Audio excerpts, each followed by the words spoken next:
அன்பர்களே, திருமகன் பிறக்க இருக்கின்றார்.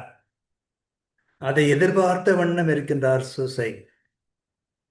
அந்த திருமகன் தனக்கு எத்தகைய உறவு என்பதை அவர் மிக அருமையான ஒரு பாடலிலே நமக்கு எடுத்து சொல்லுகிறார் என்பதை இன்றைய சிந்தனையாக நமக்கு அமைகிறது.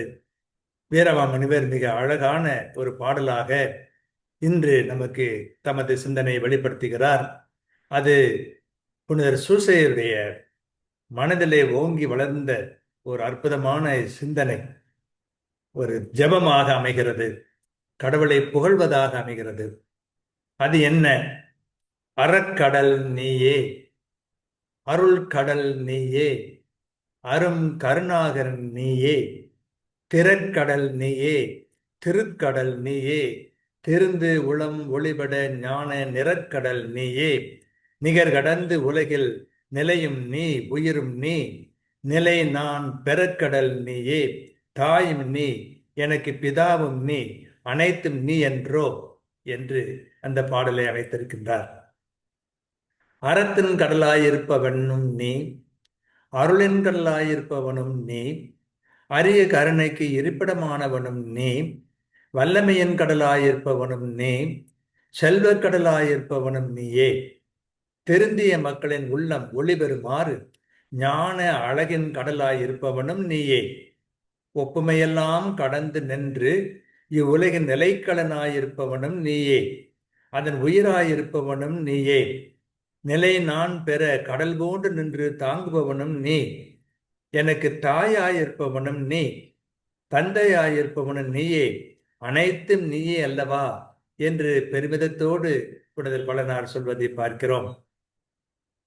சுருக்கமாக சொல்வதென்றால், நீயே அறக்கடல், எனக்கு நீயே அருள்கடல், நீயே ஆற்றலின் கடல், நீயே செல்வக்கடல், நீயே ஞானக்கடல், நீயே உலகின் நிலைப்பிடம், நீயே எனக்கு உயிர், நீயே நான் நிலைபெற துணை, நீயே என்னை தாங்குபவன், நீயே என் தாய், நீயே என் தந்தை, நீயே எனக்கு அனைத்துமாயிருப்பவன் என்று பிறக்க இருக்கும் குழந்தையை இப்படியெல்லாம் நினைத்து நினைத்து பெருமிதம் அடைகின்றார் புனிதர் சூசையப்பர்.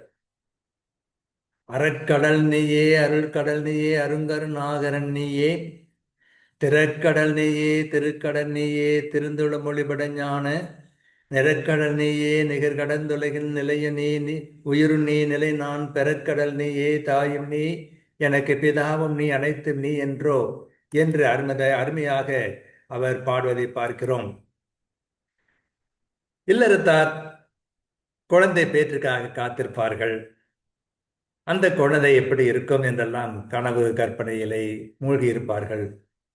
வளனார் இறைமகனை பெற்றெடுக்கப் போகிறார் என்பதனால் அந்த திருமகனே தமக்கு எல்லாமாக இருக்கிறார் என்பதை பற்றி ஆர்வத்தோடு புகழ்ந்து ஜெபிப்பதை பார்க்கிறோம்.